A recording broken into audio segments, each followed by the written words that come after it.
আজি যিসকল চাহ শ্ৰমিকে 200 বছৰ অতিক্ৰম কৰি অসমত আহি তেওঁলোকে বাগিচাত বসবাস কৰি তেওঁলোকৰ বাগিচা লাইন কোৱাৰ্টাৰত বসবাস কৰি আছে আৰু আজি আনুষ্ঠানিকভাৱে তেওঁলোকক আমি দিনজয় চাহ বাগিচাত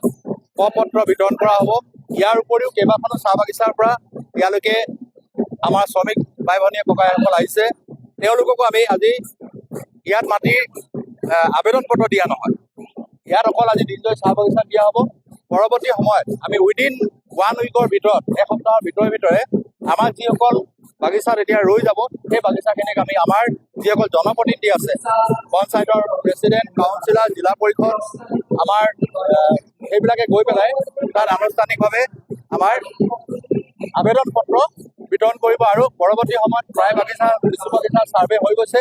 আৰু কিছু বাগিচা ছাৰ্ভে কৰিব লগা আছে। পৰৱৰ্তী সময়ত তেওঁলোকক আমি সেই ভূমি পট্টাৰ কাৰণে যি আবেদন পত্ৰ সংগ্ৰহ কৰি পৰৱৰ্তী সময়ত তেওঁলোকৰ হাতত আমি ভূমি পট্টা তুলি দিবৰ কাৰণে ইতিমধ্যে অসমৰ জনপ্ৰিয় মুখ্যমন্ত্ৰী ডক্টৰ হিমন্ত বিশ্ব শৰ্মা ডাঙৰীয়াই ডাঙৰ এটা সিদ্ধান্ত ল'লে, যিটো আমি আমাৰ মনে ভাবিব নোৱাৰা। আৰু বিগত কংগ্ৰেছ চৰকাৰ 60 বছৰ শাসন কৰাৰ ফলতো কিন্তু তেওঁলোকে এই কথাখিনি চিন্তা কৰিব পৰা নাছিল। সেইকাৰণে মই অসমৰ জনপ্ৰিয় মুখ্যমন্ত্ৰী ডক্টৰ হিমন্ত বিশ্ব শৰ্মা ডাঙৰীয়াক ধন্যবাদ আৰু কৃতজ্ঞতা জনাইছোঁ। বাগিচাৰ চাহ শ্ৰমিকৰ পুত্ৰ কন্যাই যিমান পঢ়া শুনা কৰিলেও তেওঁলোকে বাগিচাতে মাকৰ বদলি পাত দিব লগা হয়, দেউতাকৰ বদলি তেওঁলোকে বাগিচাত স্প্ৰে কৰিব লগা হয়, তেনেকৈ তেওঁলোকে বসবাস কৰি আছে। কিন্তু এতিয়া সেই কৰিব নালাগে, কাৰণ বাগিচাৰ মালিক কৰ্তৃপক্ষই তেওঁলোকক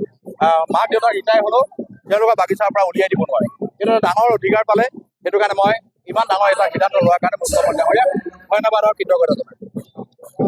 এই বাগিচাত ডিভিজন মিলাই প্ৰায় 27-28খন বাগিচা আছে আৰু এই বাগিচাসমূহত আমি এসপ্তাহৰ ভিতৰত আবেদনৰ পত্ৰ আমি দি শেষ কৰিম আৰু লগে লগে সেইখিনি ফিল আপ কৰি আমাৰ চাৰ্কল অফিচে ল'ব